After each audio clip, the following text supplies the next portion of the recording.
तो दोस्तों एक बार फिर से स्वागत है आपका आपके YouTube चैनल टीम परीक्षा मंथन में। जैसा कि मैंने पिछले दो भाग में आपको हिंदी भाषा के बारे में पढ़ाया है और जो पिछला वाला भाग 2 था दोस्तों, उसमें हमने पढ़ा था पश्चिमी हिंदी के बारे में, उसका विस्तार क्षेत्र क्या है, सारी डिटेल के साथ मैंने आपको पढ़ाया। और आगे भी मैं चाहता हूं कि आपको पूरे डिटेल के साथ पढ़ाऊं, जिससे कि आपका कोई भी प्रश्न जो आपके एग्जाम में आने वाला है वो आपसे छूट ना पाए। तो दोस्तों शुरुआत करते हैं। देखेंगे आज हम पढ़ने वाले हैं पूर्वी हिंदी के बारे में। तो दोस्तों मैं आपको बता दूं कि पूर्वी हिंदी की जो है 3 मुख्य बोलियां होती हैं। सबसे पहली होती है आपकी अवधी, दूसरी होती है बघेली और तीसरी आपकी छत्तीसगढ़ी। तो यहाँ पर हम पढ़ने वाले हैं अवधी के बारे में दोस्तों। तो देखिएगा, कहें भैया अवधी का जो दूसरा नाम है, कुछ विद्वानों का मानना है कि अवधी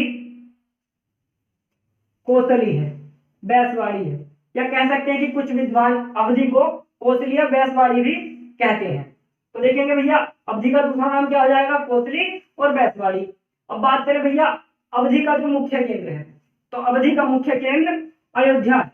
अवधि का मुख्य केंद्र क्या है, अयोध्या है। अब बात करें अयोध्या का जो विस्तृत रूप है, अयोध्या का ही विस्तृत रूप या कह सकते हैं पुराना रूप अवध। क्या था भैया, अवध। तो अवध की भाषा कैसी होगी, अवध की बोली कैसी होगी, अवधी। अब बात करें भैया अवधि का जो भाषा क्षेत्र है, अन्य भाषा क्षेत्र, तो देखेंगे इस समय लखनऊ में ज्यादा बोली जाती है भैया, इलाहाबाद में आपके बोली जाती है, फतेहपुर में बोली जाती है, मिर्जापुर में बोली जाती है, उन्नाव, रायपुर, सीतापुर, फैजाबाद, गोंडा, बस्ती, सुल्तानपुर, प्रतापगढ़ एवं बाराबंकी। तो दोस्तों एक बार फिर से अवधि भाषा का क्षेत्र देखेंगे, लखनऊ, इलाहाबाद, फतेहपुर, मिर्जापुर, उन्नाव, रायपुर, सीतापुर, फैजाबाद, गोंडा, बस्ती, सुल्तानपुर, प्रतापगढ़, बाराबंकी। अब दोस्तों बात करें इसकी विशेषताओं के बारे में। दोस्तों अगर विशेषताओं की बात करेंगे तो यहाँ पे यह वह को ए पढ़ा जाता है, यानी कि अवधि भाषा में यह एवं वह को ए पढ़ा जाता है। देखो कैसे पढ़ते हैं, जैसे हमने लिखा भैया करिए। अब अवधि भाषा में इसको कैसे लिखा जाएगा, अवधि में, या फिर कह सकते हैं अवधि में इसको कैसे पढ़ा जाएगा, तो अवधि में इसको पढ़ा जाएगा करिए। उसी प्रकार से दोस्तों यहाँ पे एक और होता है अणय को न पढ़ा जाता है। देखेंगे जैसे हम खड़ी बोली में न को अणय पढ़ते थे, अब अणय को न पढ़ा जाता है अवधि भाषा में। कैसे, जैसे मान लीजिएगा हमारा प्राण शब्द है, ठीक है, अब हम हिंदी में तो इसको प्राण लिखते हैं, अब अवधि में कैसे लिखेंगे, अवधि में इसको कैसे पढ़ेंगे, तो अवधि में इसको पढ़ा जाता है प्राण। अब देखो यह को जय पढ़ा जाता है, यहाँ पर भी यह को जय पढ़ा जाता है। कैसे, जैसे हमने एक शब्द लिखा यज्ञ, हमने एक शब्द लिखा भैया यज्ञ, अब यज्ञ को पढ़ा जाता है यज्ञ। ठीक है दोस्तों, अब बात करेंगे आगे। अब देखो यहाँ पे लय को रे पढ़ा जाता है, लय को रे पढ़ा जाता है। कैसे, जैसे हम लिखते हैं फल, अवधि भाषा में इसको पढ़ा जाता है फल। क्या पढ़ा जाता है, फल। अब बात करते हैं दोस्तों अवधि भाषा में जो है आपके जो साहित्यिक कह सकते हैं इसको, साहित्यिक हिंदी है ये, अवधि भाषा भी एक साहित्यिक हिंदी है। अब बात करें देखो जो इसके प्रसिद्ध कवि रह चुके हैं अवधि भाषा के प्रसिद्ध कवि, तो मुल्ला दाऊद है, कुतुबल है और तुलसीदास जी। तुलसीदास जी ने क्या लिखा है भैया, रामचरित मानस। रामचरित मानस की जो रचना हुई है वो अवधि भाषा में हुई है। अब दोस्तों बात करते हैं एक और थे इसके राइटर उस्मान, जो अवधि भाषा के कवि थे, प्रसिद्ध कवि हैं उस्मान। अब बात करें भैया पूर्वी हिंदी का अपभ्रंश क्या है, एक पॉइंट है यहाँ पर अपभ्रंश। कह सकते हैं कि अवधि भाषा किस अपभ्रंश से उत्पन्न हुई है, क्वेश्चन आपके कई बार एग्जाम में पूछा गया है। तो याद रखेंगे अर्धमागधी अपभ्रंश से पूर्वी हिंदी आई है और पूर्वी हिंदी की ही बोली है अवधि। तो अवधि भैया क्या हो जाएगी, अर्धमागधी अपभ्रंश से उत्पन्न बोली। तो दोस्तों आगे हम पढ़ने वाले हैं पूर्वी हिंदी की दूसरी बोली बघेली के बारे में। दोस्तों बात करें बघेली की, दोस्तों अगर बघेली की बात करें तो इसका जो मुख्य केंद्र है रीवान, मुख्य केंद्र क्या है भैया, रीवान। और रीवान इसका मुख्य केंद्र होने के कारण इसको रिवाई भी कहा जाता है। क्या कहा जाता है, रिवाई भी कहा जाता है। किसको, बघेली को, बघेली को रिवाई भी कहा जाता है। किस लिए कि क्योंकि इसका जो मुख्य केंद्र है वो रीवान। अब दोस्तों बात करें इसके अन्य क्षेत्र के बारे में, तो ये दमोह में बोली जाती है दोस्तों, जबलपुर में, मंडला, बालाघाट, हमीरपुर, बांदा। अब देखो दमोह, जबलपुर, मंडला, बालाघाट, हमीरपुर और बांदा में इसका जो है ना बुंदेली का मिश्रित रूप मिलता है, बुंदेली का। और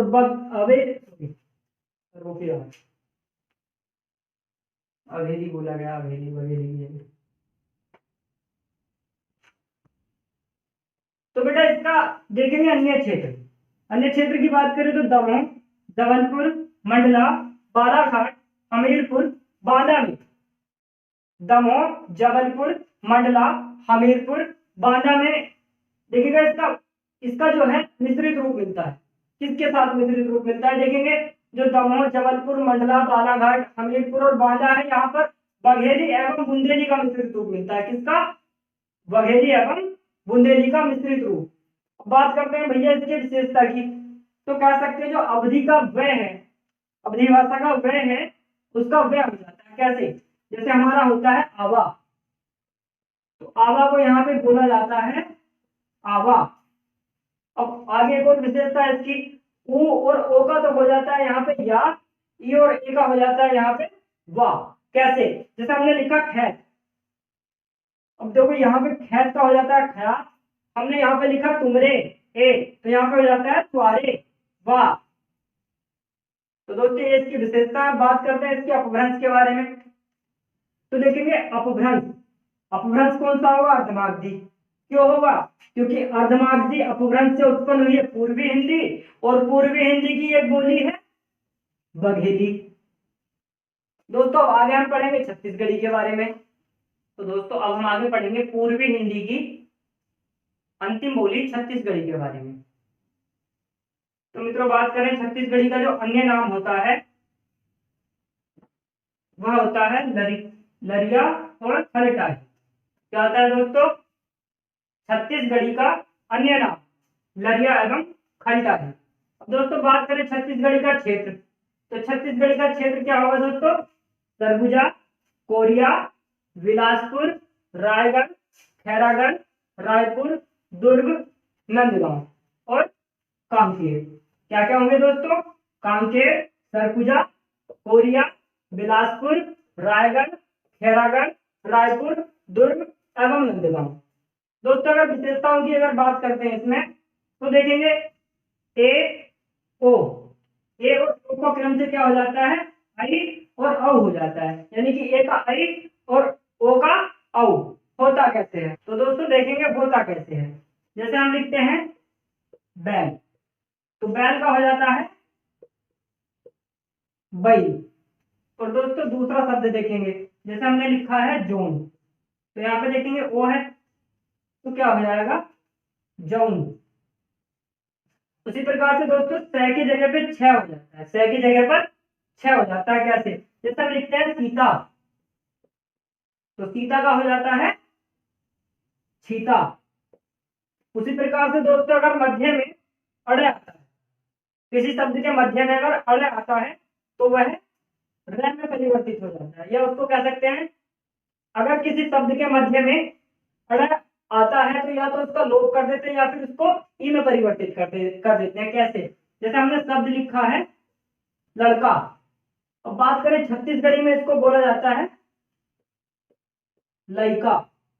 अब दोस्तों एक और विशेषता इसकी, इसमें क्या होता है, जो अल्पप्राण ध्वनियां होती है उनको महाप्राण पढ़ा जाता है, अल्पप्राण ध्वनियों को महाप्राण पढ़ा जाता है। कैसे, जैसे हमने एक शब्द लिखा कचहरी, कचहरी, तो कचहरी को पढ़ा जाएगा इसमें कचेरी। तो देखेंगे कचहरी, यहाँ पे अल्पप्राण ध्वनि है और इसको कर दिया भैया महाप्राण, कचहरी। दोस्तों अगर बात करें छत्तीसगढ़ी में, तो देखेंगे छत्तीसगढ़ी भाषा में या बोली में साहित्य का कहीं ना कहीं बहुत ज्यादा अभाव है। पर बात करें लोकगीतों के बारे में, तो लोकगीतों की इसमें प्रचुरता मिलेगी आपको, बहुत से लोकगीत छत्तीसगढ़ी में आपको मिल जाएंगे। तो दोस्तों उम्मीद करते हैं वीडियो आपको पसंद आएगा, और अगर वीडियो आपको पसंद आ रहा हो और हमारा पढ़ाना आपको अच्छा लग रहा हो तो अपने YouTube परिवार को बढ़ाएं दोस्तों, वीडियो को ज़्यादा से ज़्यादा शेयर करें, और अभी तक आपने हमारे चैनल को सब्सक्राइब नहीं किया है तो सब्सक्राइब कर लें, और हमारे टेलीग्राम क्विज चैनल से आप जुड़ जाएं। आपके लिए बहुत बेहतरीन वहाँ पर क्विज लेकर आती है हमारी टीम, हम आपके साथ हमेशा रहेंगे। तो दोस्तों मैं आपको बता दूं, जैसे कि आपका राजस्व लेखपाल की वैकेंसी आई हुई है, उसके लिए हम कल से आपके लिए ग्रामीण परिवेश की क्लासें भी लेकर आएंगे दोस्तों। उसके लिए हमारे पास हमारे मित्र आ गए हैं 2-4 दिन के लिए, और आपके लिए बहुत सारा सिलेबस को लेकर आएंगे।